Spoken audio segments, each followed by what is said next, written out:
চট্টগ্রামে বাড়ছে ডেঙ্গুর প্রকোপ।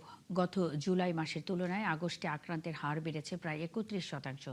বিশেষজ্ঞ চিকিৎসকরা বলছেন, অনেকে দ্বিতীয়বারও ডেঙ্গুতে আক্রান্ত হচ্ছেন। আবার চিকিৎসকের পরামর্শ ছাড়া ব্যথানাশক ওষুধ সেবনে পরিস্থিতি জটিল করে তুলছেন কেউ কেউ। কীটতত্ত্ববিদদের মতে, বর্ষায় এডিস মশার প্রজনন বেড়ে যাওয়ার পাশাপাশি জনসচেতনতার ঘাটতিও ডেঙ্গু বাড়ার অন্যতম কারণ। বাবুন পালের ক্যামেরায় আরও জানাচ্ছেন রাজীব বড়ুয়া। চট্টগ্রামে বর্ষার মৌসুমে বাড়ছে ডেঙ্গুর প্রকোপ। এবছর জুলাই মাসে ডেঙ্গু আক্রান্ত হয়েছিলেন ৫৩৬ জন। আগস্টের ২০ তারিখেই সেই সংখ্যা ছাড়িয়ে পৌঁছেছে প্রায় ৭০০ জনে। অর্থাৎ গত মাসের তুলনায় আগস্টের ডেঙ্গু আক্রান্ত বেড়েছে প্রায় ৩১%। নানা উপসর্গ নিয়ে হাসপাতালে ভর্তি হচ্ছেন রোগীরা। গতকাল সন্ধ্যায় আসছিলাম, আমার ডেঙ্গু হয়েছে, তার সাথে গায়ে জ্বর তো আছেই, তার সাথে বমি হচ্ছে বেশি, বমির সমস্যাটা একটু বেশি। প্লেটলেট কমে গেছে মারাত্মকভাবে, তো বলছে ডাক্তার ইমিডিয়েট নিয়ে যাওয়ার জন্য।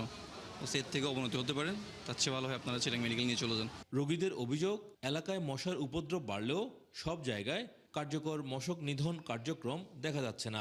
কোনো মশার ওষুধ বা সিটি কর্পোরেশন থেকে কোনো উদ্যোগ নেই। পরশুদিন থেকে হসপিটাল আছে, জ্বর, মাথা ব্যথা, পাতলা পায়খানা, হাত পা ব্যথা। হাসপাতাল পরিচালক বলেন, ডেঙ্গু আক্রান্তদের অনেকে শুরুতে চিকিৎসা না নিয়ে বাড়িতে থাকছেন। পরিস্থিতি জটিল হলেই হাসপাতালে ভর্তি হতে আসছেন। এতে রোগীর ঝুঁকি বেড়ে যাচ্ছে। কারো যদি ব্লাড প্রেশার কমে যায়, পালস যদি বেড়ে যায়, রেসপিরেটরি রেট যদি বেড়ে যায়, এই ধরনের রোগীগুলোকে আমরা কিন্তু হাসপাতালে ভর্তি দিব। এবং প্রেগনেন্সির সাথে যদি কোনো মহিলা যদি ডেঙ্গু থাকে, এটাকে আমরা কমপ্লিকেটেড ডেঙ্গু হিসাবে কাউন্ট করব।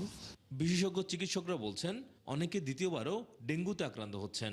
জ্বর হলে চিকিৎসকের পরামর্শ ছাড়া ব্যথানাশক ওষুধ সেবন করায় কারো কারো অবস্থা মারাত্মক জটিল হচ্ছে।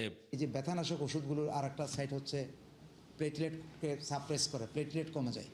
তাহলে ডেঙ্গুতেও প্লেটলেট কমে যায়, তাহলে আলটিমেটলি এটা একটা মারাত্মক প্রবলেম হতে পারে এবং হচ্ছে। কীটতত্ত্ববিদরা বলছেন, বর্ষা মৌসুমে জমে থাকা পানিতে এডিস মশার প্রজনন বেড়ে যায়। একই সঙ্গে বাড়ে ডেঙ্গুর ঝুঁকি। আমরা বাসায় যদি পানি ধরে রাখি, সেই পানিগুলো যেন অবশ্যই আমরা ঢেকে রাখি। আমাদের যারা ছাদ বাগান করি বা আমাদের বারান্দায় যারা আমরা ছোট ছোট বাগান করে রাখি, সেই বাগানের যে টবে যে পানিটা জমে থাকে, সেই পানিটা যেন আমরা প্রতি ৩ দিন ৪ দিন পর পর পানিটা পরিবর্তন করি। সময় মতো চিকিৎসা এবং সচেতনতার মাধ্যমে ডেঙ্গুর জটিলতা ও মৃত্যু কমানো সম্ভব বলে মনে করছেন বিশেষজ্ঞরা। রাজীব বড়ুয়া, ৭১, চট্টগ্রাম।